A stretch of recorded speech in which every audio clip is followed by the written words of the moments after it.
Now, genocide, according to the UN Convention on the Prevention and Punishment of the Crime of Genocide from December 1948, requires two main things. One is intent, and we're talking about special intent, and that's the high threshold that I was referring to. And the intent in the language of the convention means intent to destroy a group, and that's a national, ethnic, religious, or racial group, as such. Okay, now as such is very important because it means that members of the group need to be targeted as members of the group, not just as individuals, right? So the intent is very important. It's usually very, very difficult to prove intent, and that's why we have very few cases recognized as genocide since World War II, right, for the Rwanda genocide.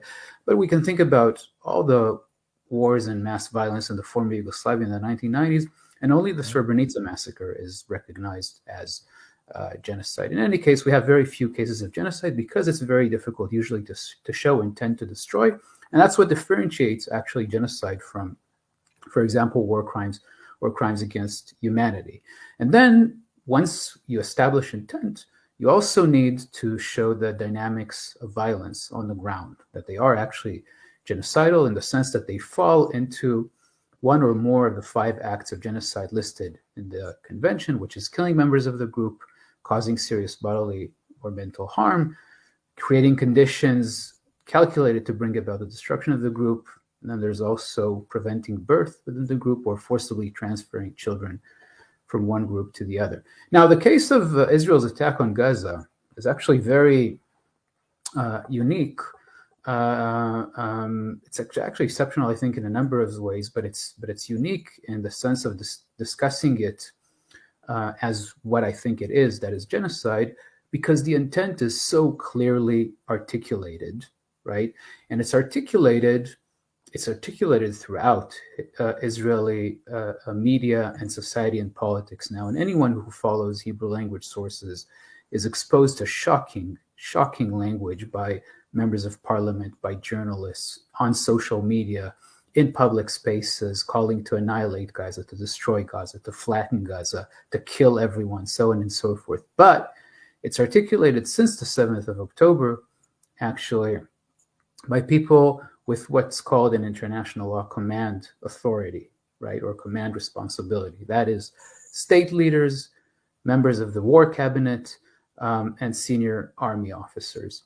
And here we have dozens of pieces of evidence so far of people with command authority. And we can, we can name a few key examples in a second. But I want to just emphasize also that the issue of intent here, there's 2 additional things that are important to note.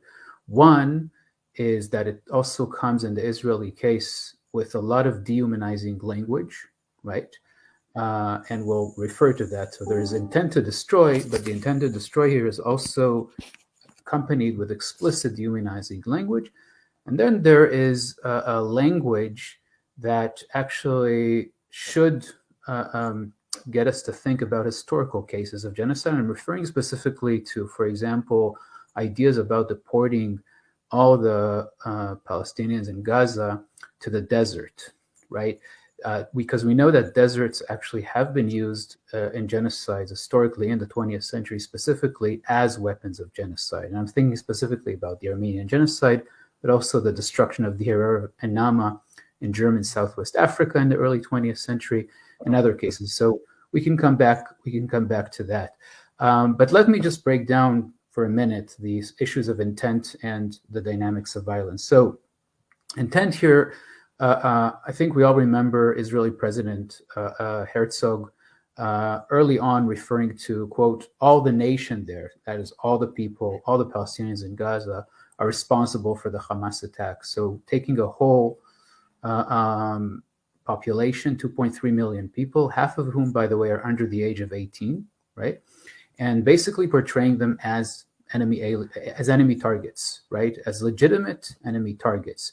Now that's a clear genocidal language, right? And again, we've seen it, for example, in the Armenian genocide, where the Ottoman authorities decided the whole Armenian population of the empire are actually Russian agents in the frame of World War I. and the Caucasus Front with Russia. So we have this kind of intent.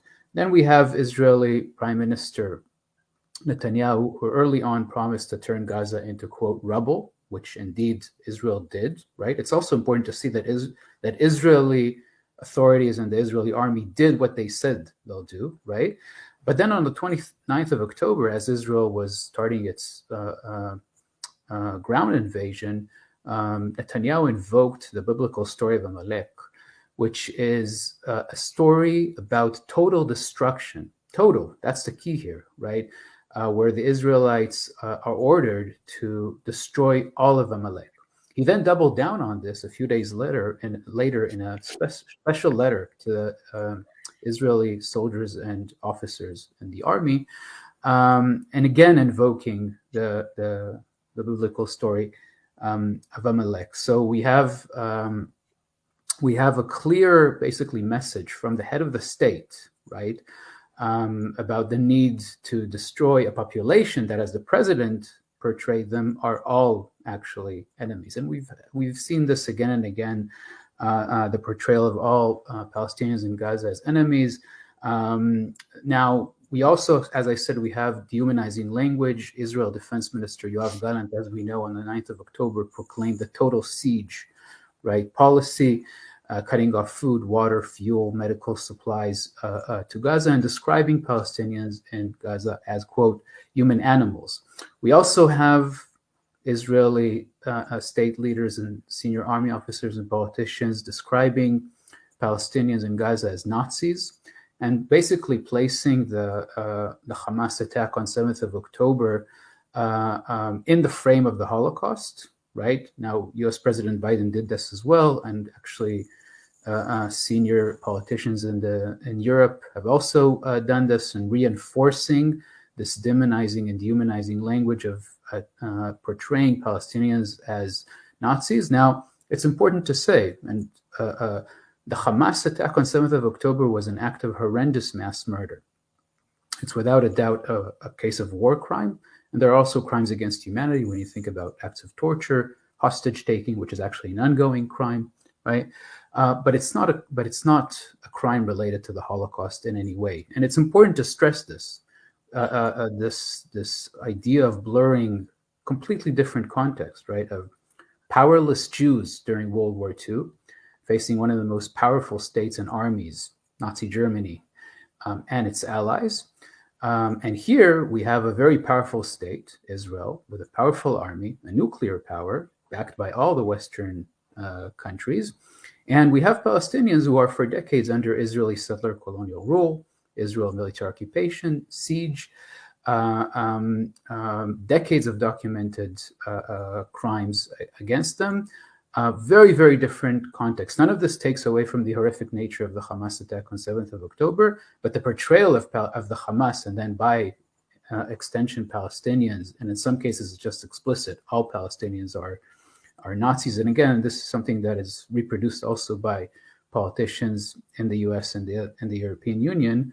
That's a dehumanizing element that also then, of course, if you're fighting Nazis, as former Israel Prime Minister Naftali Bennett said in his tantrum on Sky News on 12th of October, we're fighting Nazis, then no law applies, right? Everything is permissible, right? And of course, the legitimate aim of destroying everyone and everything in Gaza, it becomes clear that is indeed genocidal. Now, the dynamics of violence on the ground. So when we take all the elements of intent, the language, dehumanizing language, portraying Palestinians as a whole as enemies, human animals, think about the discourse of human shields, which is incredibly important to note here, that Palestinians are humanized only when they appear as, quote, human shields, right?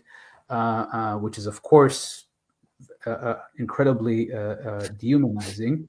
When you take all of this together with the dynamics of violence, now what we see on the ground is very clear. Israel has killed so far more than 12,000 Palestinians, more than 5,000 of them children, about 1,000 babies, injuring more than 30,000 Palestinians. We have more than half of all the buildings in Gaza have been destroyed. Agricultural land has been bombed and destroyed. The north, in particular, there's very little left of it, I think. There's documented use of white phosphorus bombs by Human Rights Watch. Israel has dropped, in general, more than 20,000 tons of explosives on Gaza in a bit more than a month. That's at least 1.5 Hiroshima bombs, as we know. So any kind of claim that Israel is targeting specifically Hamas militants or Hamas military installations, right? If you think about the levels of violence and destruction and the weapons used, that's an absurd claim, of course, right? And it confirms actually what Israeli army spokesperson Daniel Hagari said early on, that the goal is actually destruction and not accuracy, in his own words, right? But the key here, I think, is not just, again, it's enough to show that the levels, killing once we have intent is indeed genocidal killing, and the numbers actually are not the key issue here, right? But when you think about the total siege proclamation, right, the cutting off of water, food, fuel, medical supplies, together with a forced displacement of more than 1.5 million Palestinians of the 2.3 million Palestinians in Gaza so far, right, especially because Israel has ordered the evacuation of Palestinians from the north to the south, that now, in the last 6 weeks, have created, actually, in the language of the convention, conditions calculated to bring about the destruction of the group. Why?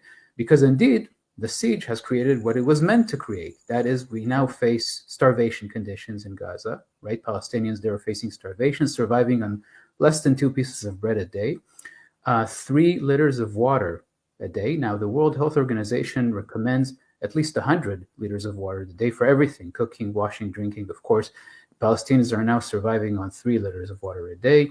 Medical supplies have run out. Fuel is running out. We know that hospitals have been bombed. They have no medical supplies and fuel to do what hospitals need to save lives and treat people, certainly in a time of war. So we have now unbelievable overcrowding, conditions that are ripe for the outbreak of infectious diseases. So indeed, conditions calculated to bring about the destruction of the group in the language of the UN Convention. So we have both the intent and the dynamics of violence on the ground. And, again, because the intent is expressed so explicitly, so directly, in such unashamed ways, and it's continued to be expressed in this way, then I do think that what we're seeing in front of our eyes is a textbook case of genocide.